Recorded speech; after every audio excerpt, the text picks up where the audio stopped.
Hello everyone, आज है 21 मई और आज इस वीडियो में हम बात करने जा रहे हैं जियो फिनेंशियल सर्विस के बारे में। देखिए, बाजार आज अच्छे मूड में है। इवन सरकारी कंपनियां कुछ अलग ही मूड में है। वो तो भाई साहब बहुत ही शानदार तेजी दिखा रही है। लेकिन इन सब के बीच जियो फिनेंशियल का जो शेयर है वो नीचे बैठा हुआ है, लेकिन बहुत ही साइलेंट तरीके से अब तक बढ़ रहा था। अगर आप ग्राफ देख रहे हो तो वो बहुत ही साइलेंट तरीके से, पहले एक बहुत ही मेजर फॉल आया, लेकिन अब बहुत ही साइलेंटली ये बढ़ रहा है आगे। और आज भी अगर आप देखोगे तो कुछ खास ग्रोथ यहाँ पर नहीं है, बल्कि 1% का डिक्लाइन ही देखने को मिल रहा है। शुरुआती दौर में तेजी जरूर आई थी, लेकिन वापस से यहाँ पर गिरावट में तब्दील होता नजर आया। अब धीरे धीरे कोशिश कर रहा है ये ऊपर की तरफ जाने के लिए। बात करेंगे वीडियो में इसके बारे में कि भाई साहब भरोसा कर सकते हैं कि नहीं, और आउटलुक यहाँ पर क्या हो सकता है इसका। देखिए, वीडियो को शुरू करो उससे पहले अगर आपने अभी तक चैनल को सब्सक्राइब नहीं किया है तो प्लीज़ अभी इसे सब्सक्राइब कर लीजिए, क्योंकि आगे भी बहुत सारे वीडियोस हैं जो आपको काफ़ी ज़्यादा हेल्प करेंगे। तो जियो फिनेंशियल सर्विस 360 रुपये के आसपास ट्रेड कर रहा है। 1% का डिक्लाइन यहाँ पर ज़रूर है। पिछले एक महीने में देखें तो तकरीबन 6% की गिरावट है। एक मेजर फॉल यहाँ पर आया था, लेकिन अब धीरे धीरे रिकवरी भी आ रही, मतलब लेकिन बहुत ही साइलेंटली बढ़ रहा है आगे। कोई एकदम से बहुत बड़ी तेज़ी नहीं आ रही है, एकदम से बहुत बड़ी तेज़ी नहीं है, बहुत ही धीरे धीरे धीरे धीरे धीरे धीरे बढ़ रहा है। जबकि सरकारी कंपनियां बहुत तेज़ी से बढ़ती नज़र आ रही है अभी के टाइम पर, लेकिन कुछ टाइम बाद वही सरकारी कंपनी आपको गिरावट दिखाती नजर आएगी, और जो बहुत ही साइलेंट नजर आए हैं वो शायद बहुत बड़ा रिटर्न भी दे सकते हैं। लेकिन हाँ, इसके पीछे जिम्मेदार होगी न्यूज़, खबरें, कि भाई साहब कब खबर आएगी इनके म्यूचुअल फंड के लाइसेंस को मिलने को लेकर, कब खबर आएगी इनके इंश्योरेंस के लाइसेंस को मिलने को लेकर, कब खबर आएगी इनके ब्रोकिंग के लाइसेंस को मिलने को लेकर, और कब ये सारी चीज़ें रोल आउट होती नजर आएगी। तो ये होगा यहाँ पर, लेकिन टाइम लगेगा, एकदम से कुछ नहीं होगा।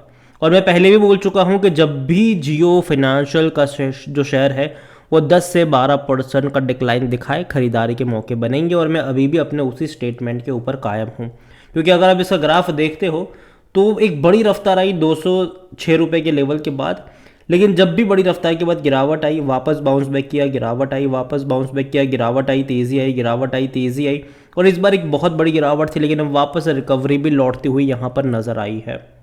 और जहाँ तक बात करिए इस कंपनी को लेकर, देखो बहुत सारे इनके बिजनेस है। सबसे पहला जो अभी एग्जिस्टिंग बिजनेस जो चल रहा है, वर्किंग में है, वो इनका इंस्टेंट लोन वाला बिजनेस है। लेकिन आपको बता दूं कि इंस्टेंट लोन में भी अभी भी जो लोन है वो छोटे टिकट वाले लोन है। अभी जो बड़े टिकट्स वाले जो होम लोन्स हैं वो इनके बैकएंड में अभी कंपनी करने वाली है। कंपनी ने अपने स्टेटमेंट में बोला भी है कि आने वाले टाइम में ये होम लोन्स भी देंगे। इतना ही नहीं, म्यूचुअल फंड्स के अगेंस्ट में भी लोन देंगे ये। मतलब मान लो, और देखो म्यूचुअल फंड की जो अगेंस्ट में लोन वाला जो सिनारियो मुझे लग रहा है वो शायद ऐसा हो सकता है कि कंपनी जब अपना म्यूचुअल फंड बिजनेस ओपन करेगी तो जिन जिन लोगों के पास जियो से म्यूचुअल फंड वगैरह होंगे, उनके अकाउंट से होंगे, तो उनके पास ऑप्शन हो सकता है लोन का उन म्यूचुअल फंड्स के अगेंस्ट में। ये मेरा मानना है, ठीक है।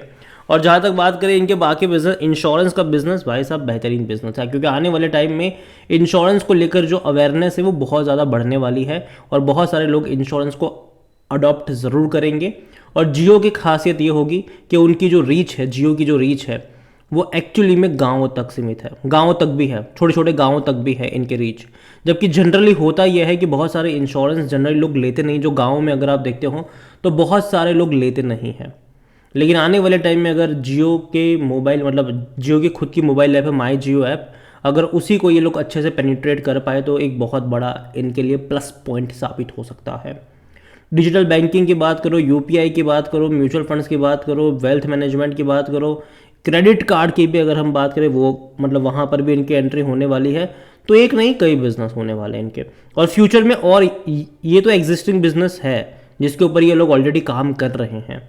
फ्यूचर में और बिजनेसेस जैसे, मतलब जैसे उनको लगे कि हाँ यहाँ पर भी जा सकते हैं, तो वो भी आएगा यहाँ पर, याद रखिएगा। तो मुझे लगता है कि आज से 5-6 साल बाद ऐसा होगा कि जियो में जितने सारे बिजनेस है ये सारे, कल को हो सकता है कि वो डीमर्ज भी हो, और डीमर्ज होंगे तो उसके भी बोनस शेयर मिलने के चांसेस रहेंगे। तो ये चीज़ें हैं, मतलब हो सकती है यहाँ पर।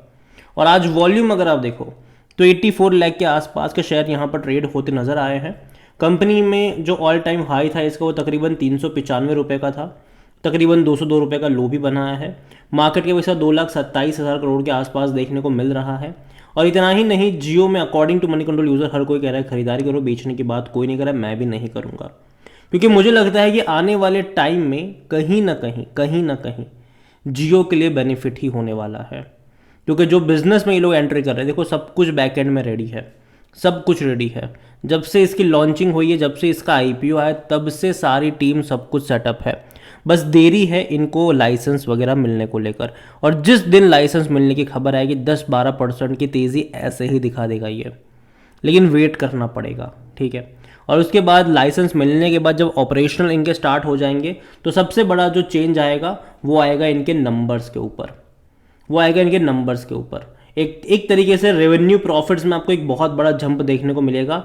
और ये जो आप देख रहे हो कैंडल्स, ये उससे भी बड़ी कैंडल्स आएगी जैसे जैसे इनके बिजनेस ओपन होते जाएंगे वैसे वैसे। अगर वैल्यूएशन के बारे में देखेंगे तो इसका जो पी है वो डेफिनेटली महंगा, 140 के आसपास का पी है इसका, सेक्टर पी 17 का है, तो सस्ता तो नहीं है, ठीक है। लेकिन कोई भी एक ही एनालिस्ट जो खरीदारी करने की बात नहीं कर रहा है। यहाँ पर फिनेंशियल्स भी अगर आप देखो तो ठीक है, एवरेज फिनेंशियल्स है इसके, लेकिन हमें ये समझना होगा कि अभी बिजनेस सारे इनके ओपन भी नहीं हुए हैं। जब बिजनेस ओपन होंगे तो जो आप रेवेन्यू नंबर देख रहे हो वो क्वार्टर ऑन क्वार्टर आपको डबल होते नजर आ सकते हैं, या फिर एटलीस्ट 40-50% का ग्रोथ देखने को मिल सकता है। इवन प्रॉफिट में भी बहुत बड़ा ग्रोथ जंप आपको देखने को मिल सकता है। तो ये चीज़ें होगी, टाइम लगेगा लेकिन ये चीज़ें होगी यहाँ पर। और दूसरी बात यह है कि रिलायंस इंडस्ट्रीज़ में तकरीबन 6% का जो हिस्सेदार है वो जियो फिनेंशियल्स है। तो डिविडेंड भी इनको सितंबर क्वार्टर में मिलता है बड़ा वाला, तो आपको वो नंबर्स आपको ज़्यादा देखने को मिल जाते हैं। लेकिन अगेन उस 6% का भी अगर आप हिस्सा देखते हो तो वो भी बहुत बड़ा निकल कर आ जाता है। शेयर होल्डिंग में अगर आप देखो तो यहाँ पर अभी भी जो इंस्टीट्यूशंस है उनकी बिकवाली हमें लगातार देखने को मिल रही है। और अभी जो एग्जिस्टिंग क्वार्टर भी चल रहा है उसमें भी खबर आ रही है कि इंस्टीट्यूशन ने बिकवाली ही करी हुई है। लेकिन मुझे लगता है कि धीरे धीरे जब ये स्टेबिलिटी आएगी तो एक तेज़ी भी आपको यहाँ पर इंस्टीट्यूशंस की एंट्री भी आपको देखने को मिलेगी। और जहाँ तक मुझे लगता है कि जब किसी इंडेक्स का ये पार्ट बनेगा, अभी बीच में चर्चा भी थी कि निफ्टी नेक्स्ट 50 का दावेदार है ये, तो अगर निफ्टी नेक्स्ट 50 का हिस्सेदार बन जाते हैं तो जो एक पैसिव इन्फ्लो हम कहते हैं वो यहाँ पर शुरू हो सकता है। और तब आपको इंस्टीट्यूशनल की एंट्री आपको नज़र आ सकती है तब के टाइम पर। अभी तो यहाँ पर प्रमोटर और रिटेल और अदर्स की ही बाइंग देखने को मिल रही है। आगे मुझे लगता है कि जैसे जैसे इनके बिजनेस ओपन अप होते जाएंगे बाकी लोगों की भी एंट्री आपको देखने को मिल सकती है। देखो जियो फाइनेंशियल कंपनी मेरे हिसाब से खराब नहीं है, और मैं कई बार बोल चुका हूँ इसको कि देखो अगर आपके पास है तो अप्स एंड डाउन्स तो यहाँ पर आते रहेंगे, ठीक है। जब बहुत बड़ी तेज़ी दिखाएगा तो करेक्शन डेफिनेटली आएगा, अप्स एंड डाउन्स आते रहेंगे यहाँ पर। लेकिन उन लोगों को पैनिक करने की ज़रूरत नहीं जिनका नज़रिया यहाँ पर लॉन्ग टर्म का है। लॉन्ग टर्म का पोटेंशियल मुझे लगता है कि अच्छा है इसका। हाँ, बीच बीच में गड्ढे यहाँ पर ज़रूर है, बीच बीच में करेक्शन यहाँ पर ज़रूर आएगा, लेकिन लॉन्ग टर्म के लिहाज से मेरे हिसाब से ये कंपनी ख़राब नहीं है। बिजनेस इनका अच्छा है और आगे और अच्छे इंप्रूवमेंट्स है। और जब इनके बिजनेस ओपन अप होंगे, जब लाइसेंस मिलने की खबर आएगी, बिजनेस इनके शुरू हो जाएंगे, रेवेन्यू बढ़ता नजर आएगा, प्रॉफिट बढ़ता नजर आएगा, तब आपको एक अच्छी खासी तेज़ी भी आप एक्सपेक्ट करोगे, ठीक है। तो नज़र रखिए इसके ऊपर। और अगेन ये मेरा पर्सनल ओपिनियन है, कोई भी इन्वेस्टमेंट एडवाइस नहीं है। ये वीडियो को यहीं पे एंड करता हूँ। पसंद आया हो तो लाइक करो, शेयर करो, चैनल पर अगर पहली बार है तो प्लीज़ सब्सक्राइब करें। और जियो फाइनेंशियल सर्विस के बारे में क्या सोचते हैं वो भी आप मुझे कमेंट में लिख के बता सकते हैं। Thank you.